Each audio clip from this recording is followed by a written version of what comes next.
and it was completely painted black. And we'd heard that was to keep it from sinking through the ice, but even as a kid, I was thinking, well, if you don't want something to absorb heat and sink, you would never paint it black. You would paint it white to reflect the heat, but it just seemed a little odd. But at 11 years old, you pretty much accept what you're told. You know, it's... Yeah, I think that's what he was painted in black. Well, I don't know if that was paint or some rust resistant or something. I don't know. It was already painted when we got there. Because for salt water, I think, so it won't eat the material. What he's saying is that they more or less looked after the plane there. Instead of working inside the plane, they were outside looking after it there, you know, making sure that there's no more damage by the elements. They had to get everything off from the plane over to Churchill there, so what they did was they cut the ice, make it so that the ice that the airplane was on didn't melt. They dynamited the ice, made it smaller, and after the ice broke up a little bit more so they can get board in, then they got the board out, and just when we started pulling it. Yeah, I can just imagine thinking, well, it's on top of the ice, all we gotta do is, you know, make it into a boat and drag it to shore, which is very simple. And yet, you know, there's other Hablunas would, you know, try to figure out how to do it with $1 million. So they were trying to protect the ice around this airplane so it wouldn't melt and sink away. So they threw out. They got hay right from the paw here, Bob Seidel's farm, and they shipped it up to Churchill on the train, and they flew it out in the DC-4s and DC-3s and kicked the hay out of the door and rolled DC-4, so just to protect the ice.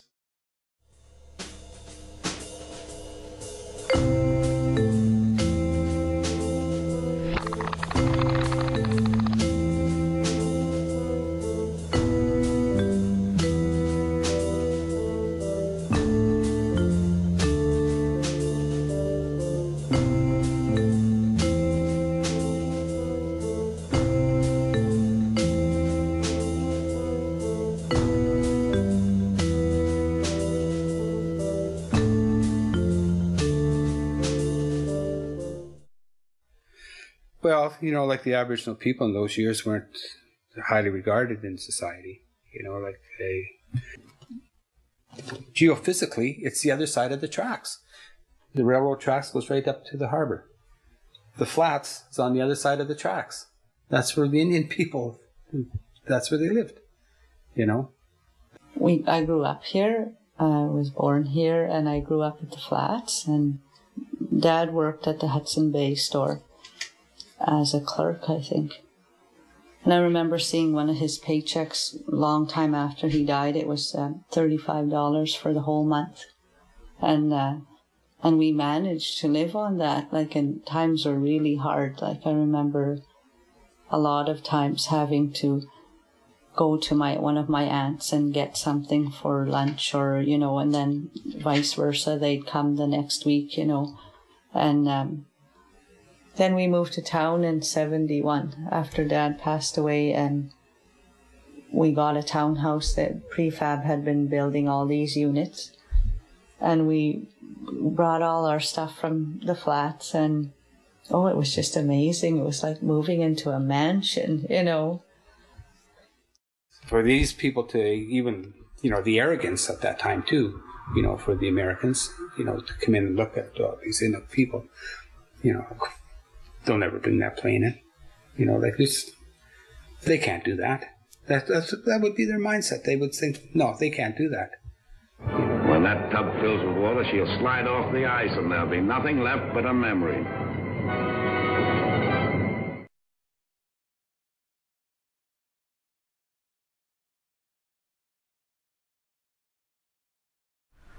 Okay, and now why haven't these other names come out? Why isn't that public or common knowledge to know who was piloting that plane? You know, like it's common, you know, like when the plane goes down, that those names are released.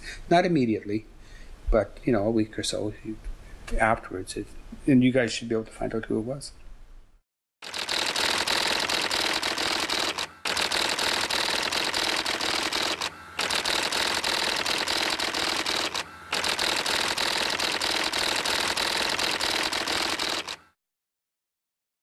I was told that, and I'm 60 now, so that was a few years back, that the reason my father's name wasn't mentioned, the boss of the airline heard that the plane had been put down and said, just fire them all. He was fired from that job for having put the plane down in the ice block.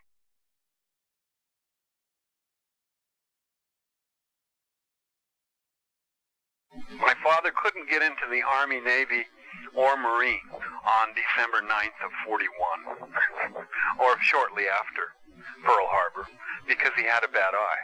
So he went to St. George, Utah. He went to a flying school and got his wings. So the Air Force, Army Air Corps at the time inducted him as an officer, and they offered him a B-29.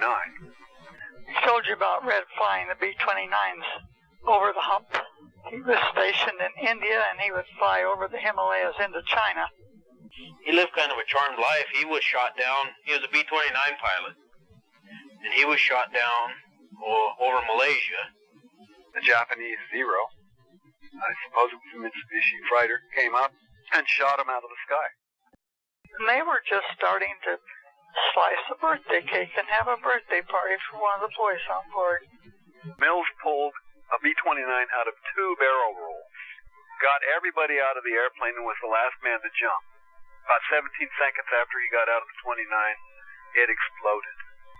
My mom wrote to him and said, was it fun parachuting? He wrote back and said, I didn't have time to put the parachute on properly and crushed one of my testicles. I guess that wasn't any fun. He had everybody jump out the back of it and was in the water for 24 hours, and he didn't know how to swim. So he bobbed around in the ocean for a day or so and was bitten by a shark and managed to survive that. There's a newspaper clipping I've seen him, and he's sitting there showing, you know, the bite on his leg. What I remember, the bite marks would be about like if you were to lay your hand on the calf of your leg. Half the crew was picked up by a submarine, and half was picked up by a seaplane. And when they got to Calcutta, the ones in the raft didn't know that the ones in the water were saved, and vice versa. And boy, when they found each other in the hospital, there was a great deal of joy. Although he didn't spend a great deal of time talking about the fact that he had an air medal, flying cross, oak leaf clusters, and a Purple Heart for that event.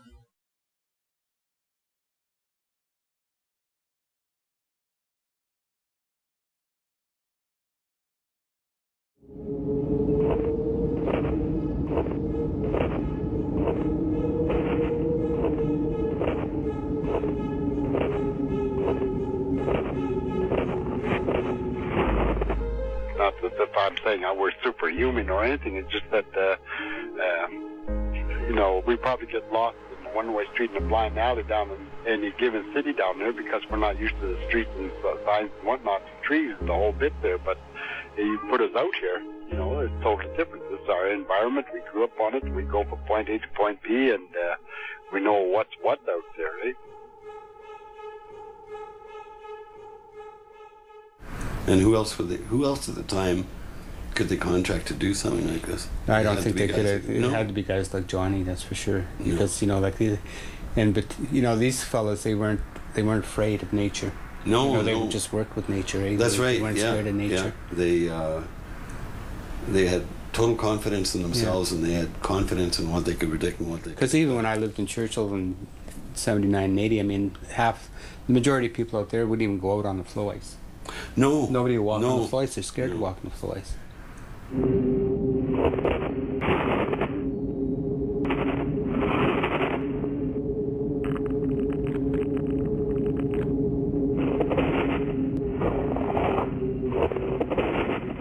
The ice floe, the thing about the ice floe is always shifting and moving, so it's always changing.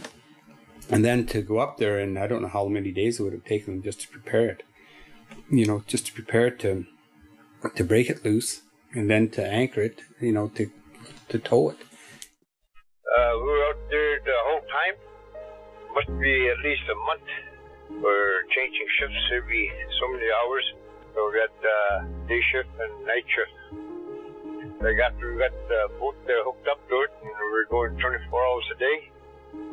John Boise, my dad, Lappy, their knowledge of the ice and the condition of the land, like they know how strong the current is and which way it's going to be heading there and what the weather's going to be like one day to the next. That's why they got my dad and them to go. You're living in the land, you know what the land is, so you know what the land can do, and you know how the land can help you. So you gotta, you learn these things, and you just automatically know.